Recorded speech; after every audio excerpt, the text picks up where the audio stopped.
Hello and welcome to Money for Economics, episode 12. In this episode, we'll talk about intelligence. If you want to get in touch, my email is in the top left corner of the screen.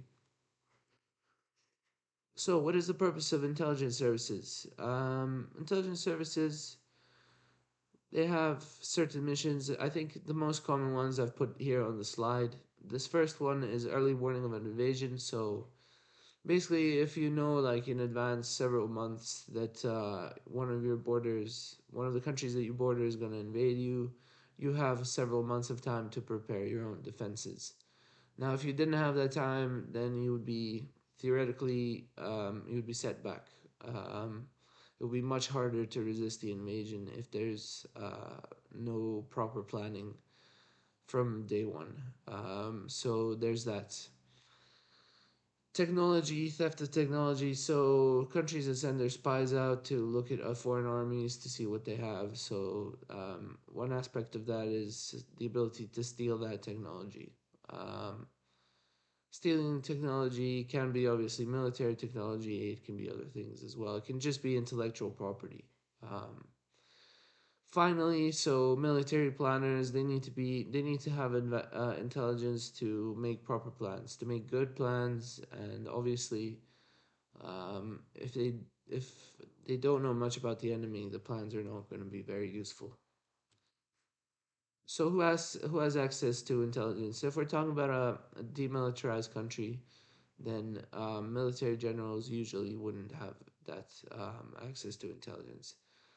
Head of states, they also have intelligences. So heads of state, they need to know the current events, but they also need to understand all the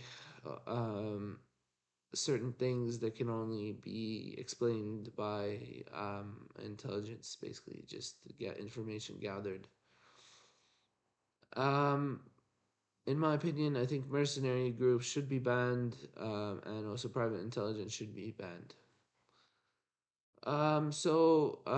What is a good intelligence service? So, firstly, it's good if it's independent. So, if you're in a military alliance or you're a puppet state, uh, the odds of you having foreign agents working as your own in your own service is going to be high. Right. So if you're let's say you're an Axis country in the middle of World War, you're an Axis puppet state in the middle of World War II, and your intelligence service is probably just going to be controlled by the Nazi services, right? As an example.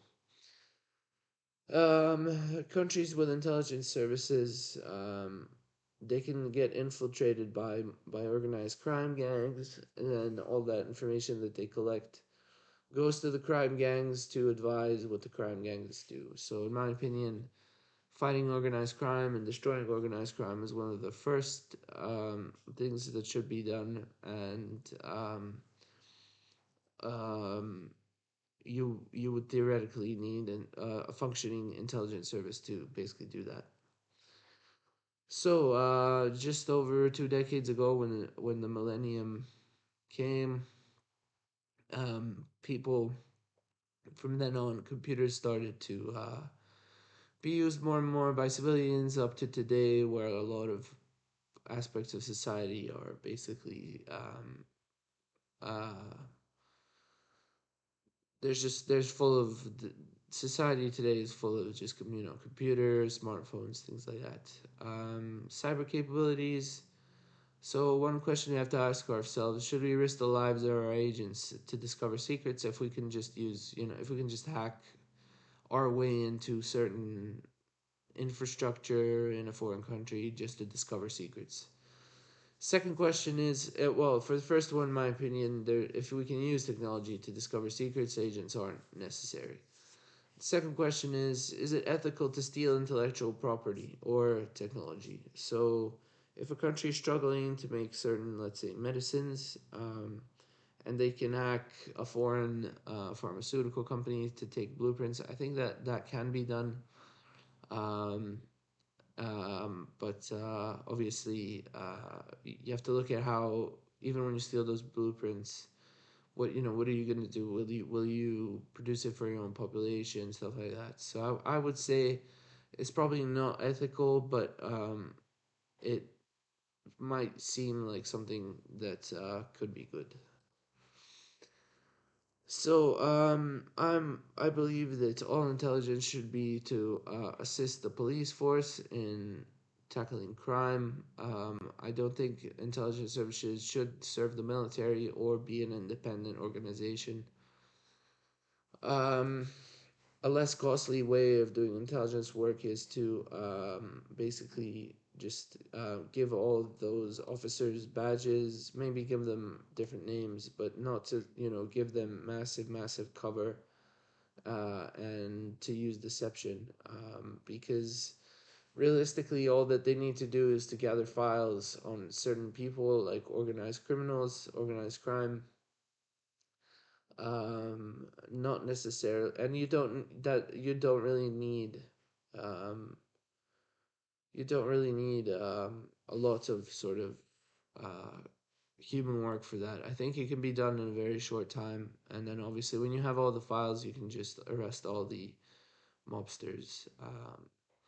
Police intelligence focuses on criminals rather than foreign spies. That's also one point.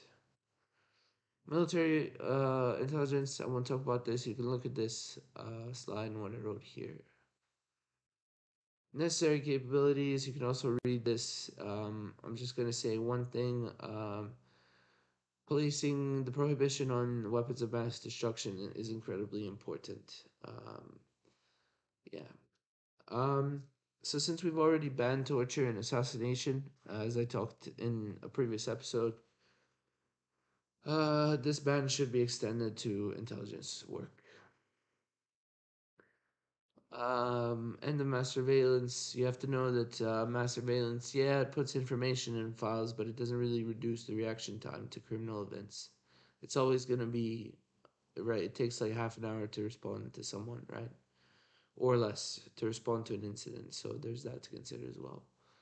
Um, Arresting foreign agents in today's world that can cause political and diplomatic crisis. Maybe in World War II, it was like, as an extreme, obviously, the Soviet Union would just detect German spies in their military and just execute them right on the spot.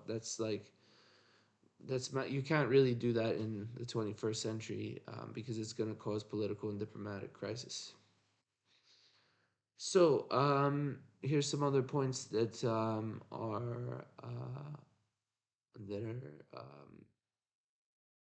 important to know when we're talking about intelligence. So I would say the first thing that has to be done is by a new government, let's say, is to destroy the mob. And to do that isn't really expensive. You just build files on each one of them. You can arrest some of them, interrogate them, whatever.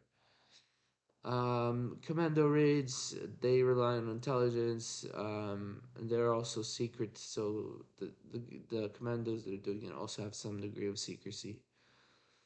Gathering information versus gaining control, that is a very sort of